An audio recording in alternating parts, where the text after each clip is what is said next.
जय हिंद। तो देखते हैं बहुत important topic, era of one party dominance. मतलब कैसे इंडिपेंडेंस के बाद सिर्फ एक पार्टी का डोमिनेंस चल रहा था। मतलब एक ही पार्टी थी जिसने अपना होल बनाया हुआ था पॉलिटिक्स पे, और उसका कोई भी ओपोजिशन उस वक्त एग्जिस्टेंस में नहीं था। मतलब कोई भी ओपोजिशन पार्टी उस वक्त नहीं थी, इसीलिए वन पार्टी डोमिनेंस का एरा माना जाता है। तो सबसे पहले जो है जनरल इलेक्शन करवाए गए थे 1950 में, और इसी time for the very first time election commission of India बनाया गया था। तो सुकुमार सेन जो थे चीफ इलेक्शन कमीशन थे इंडिया के उस वक्त, ठीक है। और जनरल इलेक्शन जो हुआ था 1952 में हुआ था। तो इसने ये इतना स्पेशल क्यों है, इतना यूनिक इसलिए है क्योंकि ऑल ओवर द वर्ल्ड, पूरी दुनिया में जो डेमोक्रेटिक कंट्री में इलेक्शन हुआ था उसमें सबसे ज़्यादा सक्सेसफुल जो general election of 1952 of India था, it was that much successful. तो it was a landmark in the history of democracy all over the world. इसने एक हिस्ट्री सेट की थी पूरी दुनिया के डेमोक्रेटिक कंट्री के लिए। कांग्रेस का डोमिनेंस देखा गया था फर्स्ट 3 जनरल इलेक्शन में। मतलब फर्स्ट जनरल इलेक्शन 1952 में हुए थे, फिर सेकंड जो हुए थे 1957 में हुए थे, और थर्ड जनरल इलेक्शन 1962 में हुआ था। और बाय 3/4 ऑफ सीट से कांग्रेस जीती थी। मतलब काफ़ी भारी मतों से वो जीती थी। मतलब 3/4 ऑफ सीट्स आप समझ सकते हैं, one of the highest seats, ठीक है।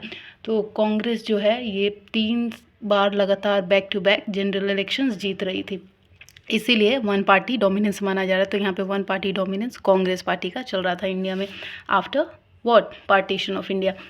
कम्युनिस्ट विक्ट्री हो गई थी कि फिर क्या हुआ कि जब 4th जनरल इलेक्शन हुआ उसमें जो केरला है, केरला कॉन्स्टिट्यूएंसी में, पूरे ऑल ओवर इंडिया में तो कांग्रेस पार्टी का राज था, पर सिर्फ केरला की कॉन्स्टिट्यूएंसी में कम्युनिस्ट पार्टी की जीत हो गई।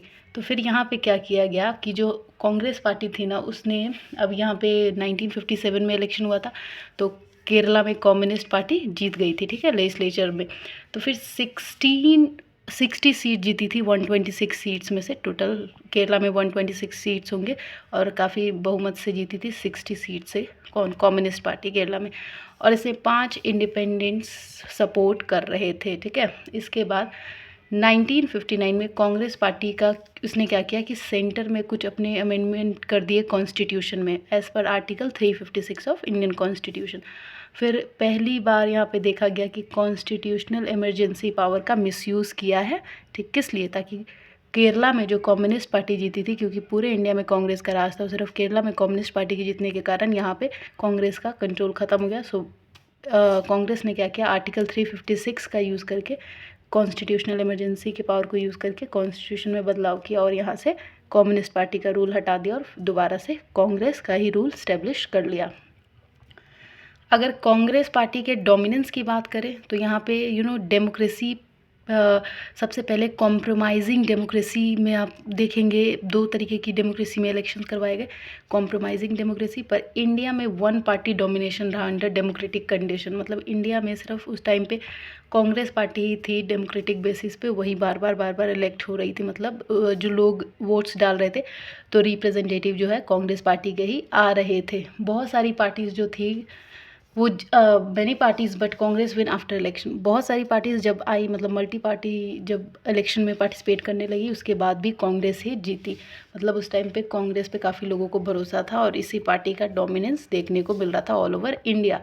पर इंडिपेंडेंस के टाइम पे कांग्रेस जो है ना वो एक ट्रांसफॉर्म होने लगा, जैसे social coalition, broadly representing India's diversity in terms of classes and caste. तो जो कांग्रेस पार्टी थी उसका डोमिनेंस चल रहा था, पर धीरे धीरे इंडिपेंडेंस के बाद ये चेंज होने लगा। क्यों? क्योंकि इसने ये क्या शुरू हो गया था, ये इंडिया की डाइवर्सिटी को दिखा रहा था, but in terms of classes caste, मतलब जाति वगैरह पे, रिलीजन, लैंग्वेज, इन सब चीज़ों के बेसिस पे जो कांग्रेस पार्टी है वो अपना आप कह सकते हैं पोर्टफोलियो दिखा रही थी। तो इस तरीके से कांग्रेस का डोमिनेंस देखने को मिलता है।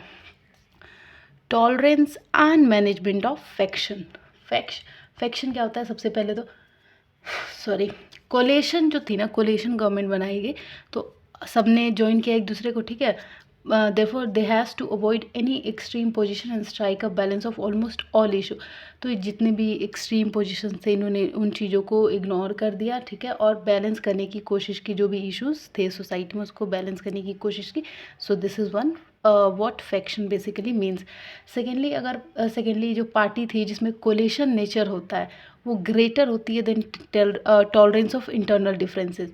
एंड क्या किया गया यहाँ पे, वेरियस ग्रुप्स एंड लीडर को अकोमोडेट किया गया था, ठीक है। और इसके बाद अगर ग्रुप हैप्पी नहीं है तो पार्टी का जो पोजीशन है उसे share of power it would remain inside the party and fight for other group rather than leaving and becoming opposition। Faction क्या होता है, अगर मान लीजिए कि कोई ग्रुप में, ये तो हो गया था आपका tolerance and management of faction की कैसे कोलिशन गवर्नमेंट बनाई गई और उसमें जिसने भी ज्वाइन किया जिस भी पार्टी ने, उन्होंने एक्सट्रीम पोजीशन को क्या किया, अवॉइड किया। और now let's see what is faction basically.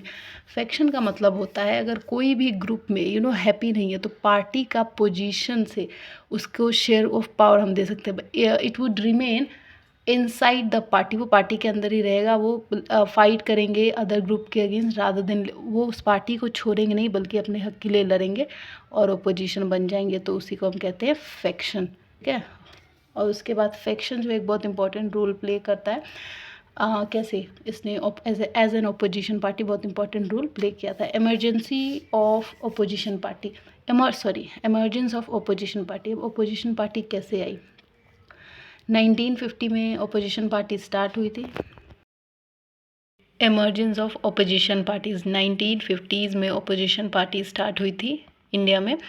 उसके स्टार्टिंग के ईयर्स में जो कांग्रेस के लीडर थे और ओपोजिशन लीडर दोनों के बीच में बहुत रिस्पेक्ट था, मतलब दोनों ही पार्टी के लीडर एक दूसरे को बहुत रिस्पेक्ट करते थे, ठीक है। जैसे ओपोजिशन पार्टी रूलिंग पार्टी को अपोज करती है, उनकी पॉलिसीज़ को कन्फ्रंट करती है, तो उस टाइम पे बहुत बनती थी मेन जो रूलिंग पार्टी थी कांग्रेस पार्टी और ओपोजिशन पार्टी के लीडर्स के बीच में, मतलब वो लोग मिलजुल के ही काम करते थे।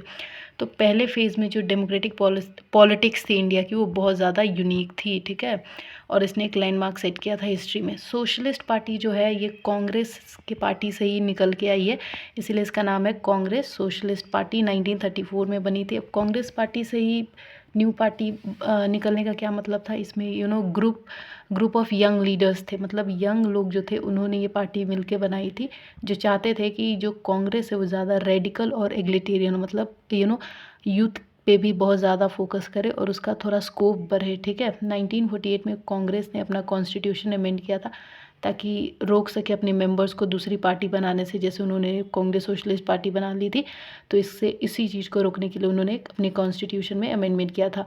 इससे क्या हुआ कि जो सोशलिस्ट थे उनको एक फोर्स किया गया कि सेपरेट सोशलिस्ट पार्टी नहीं बनेगी, ठीक है। तो फिर उसके बाद क्या हुआ, क्रिटिसाइज़ किया कांग्रेस ने कैपिटलिस्ट एंड क्यों कांग्रेस को आखिर क्रिटिसाइज़ किया गया, क्योंकि कांग्रेस जो है कैपिटलिस्ट और लैंडलॉर्ड को सपोर्ट करती थी और वर्कर और पीसेंट को इग्नोर करती थी, मतलब ज़्यादा फोकस जो है कैपिटलिस्ट और लैंडलॉर्ड्स पे दिया जाता था, वर्कर और पीसेंट्स पे नहीं। बहुत सारे स्प्लिट्स भी देखने को मिले थे सोशलिस्ट पार्टी के अंदर और काफ़ी बार स्प्लिट हो मतलब टूटी, काफ़ी बार रीयूनियन बना सोशलिस्ट पार्टी का, जिसमें किसान मजदूर प्रजा पार्टी बनी, प्रजा सोशलिस्ट पार्टी बनी, संयुक्ता सोशलिस्ट पार्टी।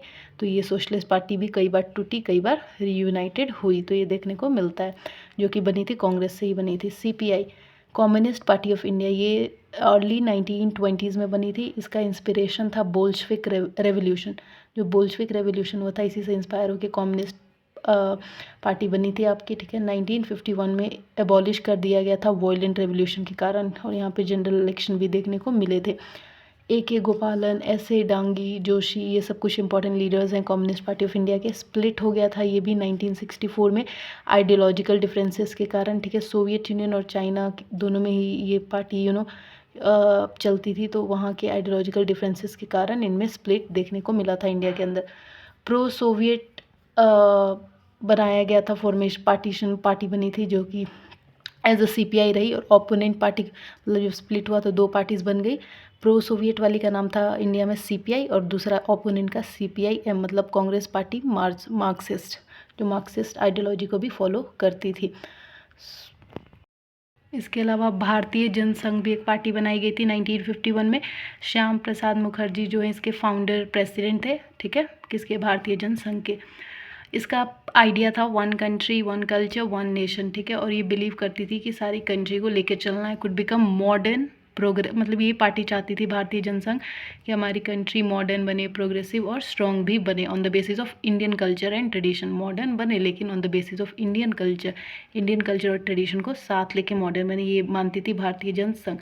बीजेपी ने इस पार्टी को बीजेपी का एक रूट है ये भारतीय जनसंघ, ठीक है। इसी से भारतीय जना सिंह ने कहीं ना कहीं इसको ये किया था, आप कह सकते हैं बनाया था। और स्वतंत्र पार्टी अगस्त 1959 में बना था। इसको ओल्ड कांग्रेसमैन जैसे राजगोपालाचारी, के मुंशी, वीजी रंगा एंड मीनू मसानी लीड कर रहे थे, ठीक है। क्रिटिकल ऑफ डेवलपमेंट स्ट्रैटेजी, इसका स्वतंत्र पार्टी का मेन फोकस था कि पब्लिक लेवल पे नेशनलाइजेशन सेक्टर पे ध्यान दिया जाए और फ्री प्राइवेट सेक्टर का एक्सपेंशन ना किया जाए, मतलब प्राइवेटाइजेशन से ज़्यादा पब्लिक एक्सपेंशन पे ध्यान दिया जाए। This was the main motive. तो I hope it's clear, era of one party dominance. Thank you, do like, share and subscribe and comment.